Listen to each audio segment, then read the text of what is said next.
Good morning বন্ধুরা, এটা আমার প্রথম ব্লগ, তাই আমি ভাবলাম যে আপনাদের সাথে প্রকৃতিকে নিয়েই শুরু করি।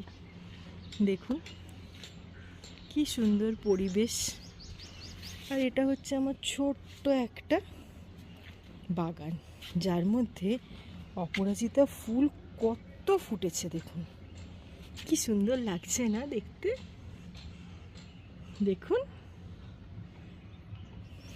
এইগুলো নতুন লাগিয়েছি গাছ, জানি না কবে ফুল দেবে।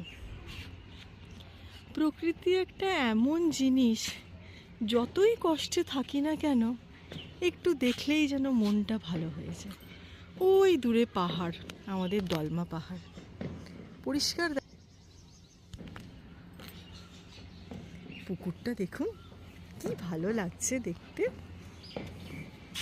কতজন স্নান করছে।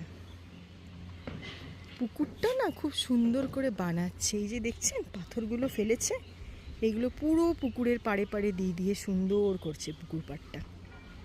আর এটা হচ্ছে যেখানে আমি থাকি, সেখানে একটা এঁচোড় গাছ দেখবেন। এই বছর যেন এঁচোড়ের ফলনটা একটু কম হয়েছে, গত বছর প্রচুর ফলন হয়েছিল। আমি না আপনাদেরকে একদিন নিচে নিয়ে গিয়ে দেখাবো, কি জানি আপনারা দেখতে পাচ্ছেন কিনা বুঝতে পারছি না। এই বাগানটায় না সব গাছ আছে, লেবু গাছ, লিচু গাছ, আম গাছ, বেল গাছ, এঁচোড় গাছ, পেয়ারা গাছ, কিছুই বাকি নেই। আমার যখন খুব মন খারাপ হয় না, তখন না আমি এই ছাদে এসে নিজের মনটাকে একটু ভালো করি।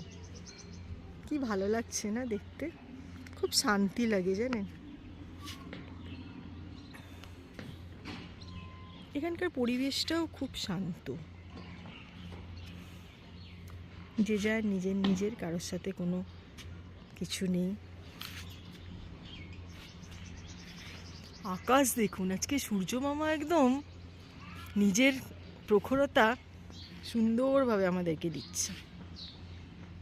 মানুষ কেরম দেখুন, যখন শীতকাল থাকে তখন বেশ গরমটা হলে ভালো হতো, যখন আবার গরমকাল আসে তখন এই শীতকালটাই ভালো ছিল।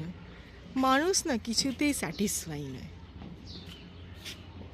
আমার খুব ভালো লাগে এই জলটা দেখলে, মনে হয় কি নিজেও গিয়ে এক ঝাঁপ মেরে একটু স্নান করে আসি।